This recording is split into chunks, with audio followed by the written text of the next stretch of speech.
guys, Sam here, and welcome back to another episode of the Arsenal Career Mode series. Ladies and germs, your support on this career mode has been so good.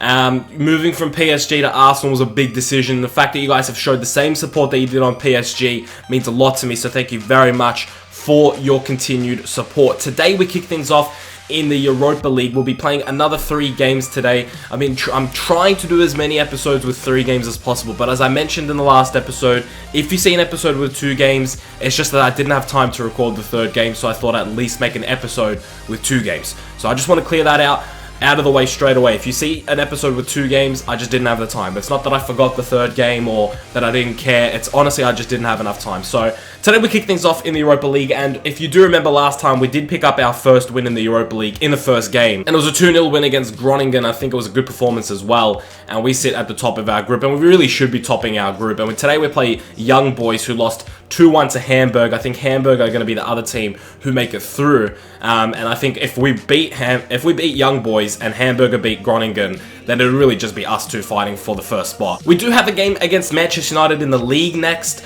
and that is that Sunday of this week. So I do want to rest the players going into this Europa League game against Young Boys. So I'll be playing some Young Boys myself. I'll be playing some of the youngsters and some players that don't play in the Premier League, and hopefully we'll be picking up a win here against Young Boys. Without further ado, we're going to make the trip to, I don't even know where Young Boys are from, Switzerland, maybe? But we're going to make the trip, and we're hopefully going to be beating them and picking up another 3 points in the Europa League. Of course, if you do go on to enjoy today's episode, guys, make sure you smash a like on the video. 100 likes would be, as always, so grateful. Thank you for the support, as I said before. Oh, here we go. The Young Boys are trying to make a name for themselves. A good start for them, to be honest. Oh, nice work from Anwar El Ghazi. Doesn't have the most pace, but he's got some techers. He's got some skills. Chambers whips in the cross, far post. Danny Welbeck is in there, and it is across the net for a goal. Danny Welbeck, good header from a very tight angle. Keeper probably should have saved it, to be fair. He just pretty much dived out of it. He just sort of let it go above him, but it is a good finish. Chambers with that first-time cross with pinpoint accuracy. That's a fantastic header from Welbeck. Take nothing away from that header. 1-0 here, and the away Arsenal fans get to see a goal right in front of their eyes. Coquelin wins the ball back, finds Welbeck. Welbeck lays it off to Verde, who smashes that! Oh my god, Daniel Verde. Nah, son. You can't just do that, mate. You have to give me some warning. You have to tell me before the game that you're gonna fucking unleash a bomb in Switzerland. I think we're in Switzerland. Coquelin wins the ball back. Oh, Ferrari's dirty. That is dirty. First time off of Welbeck's pass. He smashes that in the back of the net. Verde. What a fucking hit, mate. Jesus Christ. Picks out Coquelin. Coquelin finds the run of Danny Welbeck. Welbeck's going to cut inside fantastically. Welbeck's got the oncoming run of Francis Coquelin. Finish that, Francis. You don't usually see Coquelin scoring goals, especially now where he's not really a starting player in the Premier League or anything like that. But he's made a good run from that defensive mid position. And Welbeck, he's a selfless man. He doesn't mind picking up an assist here. He doesn't mind laying it off. And Coquelin was making a good run. It's a good finish as well from the defensive midfielder. 3-0 before half-time. Good performance so far. Can't complain with that goal either. Oh, Maitland-Niles is going to wing it. He just bullies his way to the ball. I thought maybe they'd call a foul, but they haven't. And literally 1 minute later, Maitland-Niles has added to the tally. 4-0 before halftime. These Young Boys are getting dominated. Absolutely destroyed. Maybe they need to get a bit older. Maitland-Niles, mate, he just bullies the man off the ball. He bullies him. And he just slots it in the back of the net. What a man. What a freaking... I love Maitland-Niles. I don't know if I've made that clear enough, but he's a freaking legend. Look at this play. Look at this team play right here. It falls to Bielik. He's going to go for it. What a save. I should have taken the free kick, but Christian Bielik off the bench. Fancy the chance there. El Ghazi goes long to Francis Coquelin. Bang that, Francis. Oh, it's not a bad effort from the defensive midfielder. What a save from the keeper. El Ghazi this time finds Verde. What's the man gonna do? The Italian. Oh, he skips past one. Bang that, Verde! Oh, good save from the keeper. Again.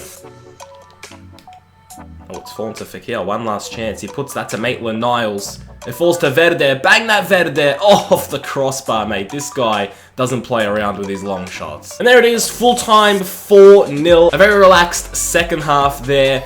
No goals in the second half. We sort of calmed it down a little bit. We didn't really need the goals, and I didn't want anybody tiring themselves out too much or anything like that. So 4-0 at the end of the day. Very happy with the result there. 8 shots, 7 on target for us with 4 goals. 46% possession. Of course, playing more of a counter-attacking style today. And the BSC young boys, unfortunately for them, only had 2 shots, 1 on target, and Ospina could pretty much deal with it very, very easily. And it is 4-0 here, 2 wins from 2 in the Europa League, and we are now hitting some form. So let's carry this into the Manchester United game. That's going to be a huge one. Okay, as I said before, our next game is against Manchester United at Old Trafford, and this is going to be a massive game, guys. They are 1 point behind us, as you can see. And this is going to be a tough game, man. If we drop points here and Spurs pick up points, we're going to be a long way off the top. A draw here probably wouldn't be the worst, especially seeing as it's away. But, of course, we're always going to go for the win. Manchester United are a tough opponent, but fingers crossed we can pull out a result here. This is not going to be easy. This is going to be a very tough game, but we are in some form. It's been a while since we haven't won a game, and I don't want to jinx it, but I'm just saying that we could put that form into good use here against Manchester United. We have a very well-rested squad as well, considering the only player that plays in the Premier League that started that game was actually Laporte, and I brought him off at half-time, so he should be well-rested. We should be getting into this game with a lot of confidence. It's Arsenal and United. This is one of the biggest games in English football with 2 of the biggest clubs in English football. Could it be a good start here? Could it be the best start here? It's a ball to Mesut Ozil. Finish that, Ozil. Good save from Romero. Somehow, I don't know how, it's ended up with Ozil. And I can't believe this, but we're 1-0 up within the first 5 minutes. I don't know what happened there.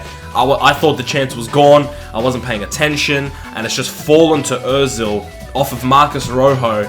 You gotta feel sorry for Marcus Rojo, or maybe that's just me because I'm a Manchester United fan, but we're 1-0 up in the first 5 minutes, and it's Ozil, again, putting the ball in the back of the net. This man is turning into a goal-scoring machine. When did you ever think Mesut Ozil would be a goal-scoring machine?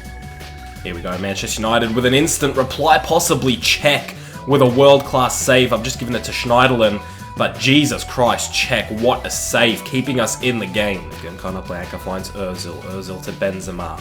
Benzema just holding it up for Miralem Pjanic. Pjanic with a fantastic touch. This Manchester United has been split open, and that's a fantastic challenge from Luke Shaw. Unfortunately, Pjanic did get injured in that tackle from Luke Shaw, which means Aaron Ramsey's now going to get a chance to show me why he's a quality central midfielder. And if Pjanic is out for a long time, Ramsey's got a good chance to step in and make a name for himself. So, unfortunately, Pjanic is injured, so that could hinder us a little bit. Iron Robin now down the right-hand side for Manchester United. Whips it in. Get it out, boys. What a header from Wayne Rooney. Iron Robin. I've just sneezed, by the way, if you could tell. My eyes are a little bit. It was Iron Robin who made a fantastic run. I mean, Konoplyanka can't defensively do much against Robin. And I don't know. I think it's Bellerin who's let Rooney get to the header first, and he's just tucked it in, man. Nothing Czech can do. Close range header. 1-1. That was a violent fucking sneeze. Jesus Christ. Oh, Rooney, that's a turn. Oh my goodness, Wayne Rooney nearly just destroyed our defense. Karim to Verratti. Verratti finds Ozil. What's Mesut Ozil gonna do? He's gonna wait for the run of Joel Campbell. Please tell me he's onside. What a save from Romero. And Campbell was onside. What a pass from Ozil, man. And there it is, full time 1-1 here at Old Trafford. In a pretty, at the end of the day, I'd say quite a pretty boring game. At the end of the day, I'd say. But overall, I think I'm pretty happy with the draw. United actually played extremely well. They ended up having 6 shots, 3 on target with 58% possession. We had 4 shots, 3 on target, 42% possession. I think quite an even game, and I think quite a fair result at the end of the day. And to be fair, to go to Old Trafford and pick up a point is not the worst possible scenario. And we didn't lose as well, so we've remained undefeated in the league so far, which is really, really good. And I honestly, I think, isn't that... I'm pretty sure we're undefeated, like, as Arsenal manager as well, so we're looking very good at the moment. Miralem Pjanic's injury was just a 9-day bruised shoulder injury, which I think means he misses out on this next game against Swansea. But we do have a monthly scouting update that I want to take a look at. From England, of course, we have Jacob Clark, who doesn't look too good. Jordan Anderson, not the worst, but not good either. Ryan Chambers, not the best. Sid Sarkovic, who's not too good either. And also Pittman, who's not looking too good either. I'm going to get rid of everybody who's under 80 potential, because even if you get somebody who's got like an 82 or even like an 85 or 86 potential is not bad.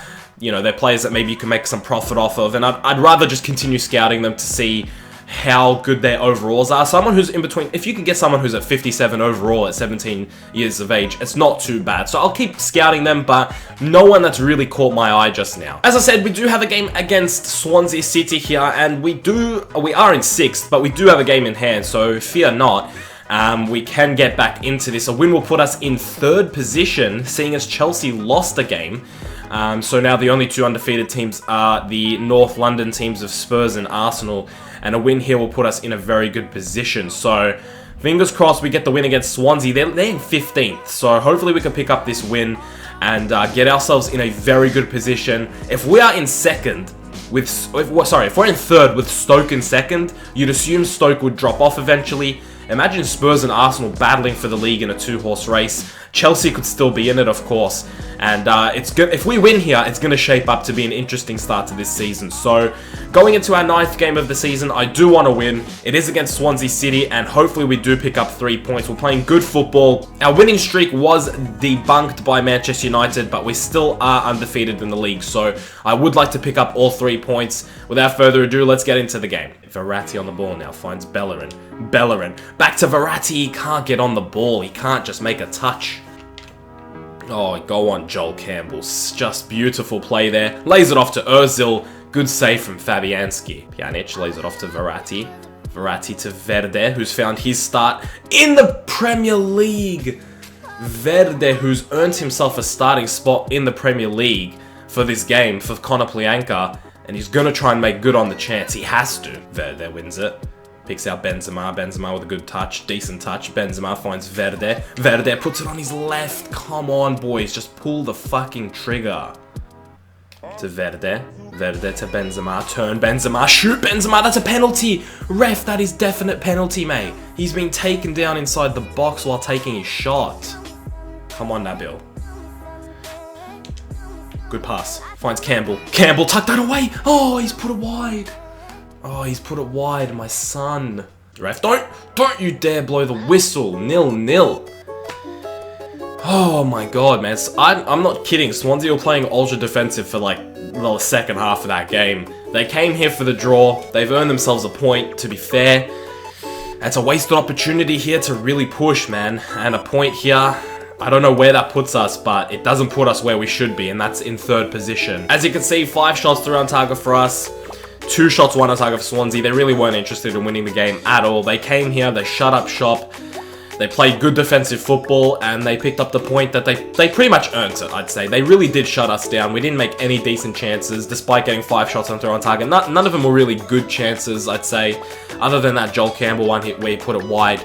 And unfortunately, it's just a point here at the Emirates. Not very good. And that's it for today's episode, guys. We sit in 4th position with 3 wins, 6 draws, and no losses at the moment. And we sit in just 4 points behind Spurs, a point behind Chelsea, and 3 behind Stoke. We are in the top 4, which is very good, but we could have been on 17 points today, and we could have been ending this episode 3rd.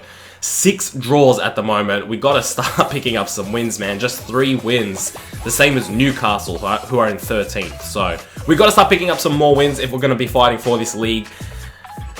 You got some overachievers like Stoke and QPR who will eventually drop off, I'm assuming, but, you know, it's going to be a very tough season to make this top 4 and to challenge for the league, but we're going to be trying to do that. Spurs are looking very good with 5 wins and 4 draws, so they're looking pretty much on their game at the moment. If you did enjoy this episode, make sure you smash a like on the video, guys. 100 likes will be absolutely nuts. Your support has been just amazing, as always. Thank you so much, but that's it for today's episode. I hope you're enjoying the 3 games an episode. You know, I do try and make you guys as happy as possible. I listen to you guys. When you say something, I listen, and I'm trying to give you guys what you want. That's it for today's episode, guys. I'll see you in the next one very soon. Keep it real.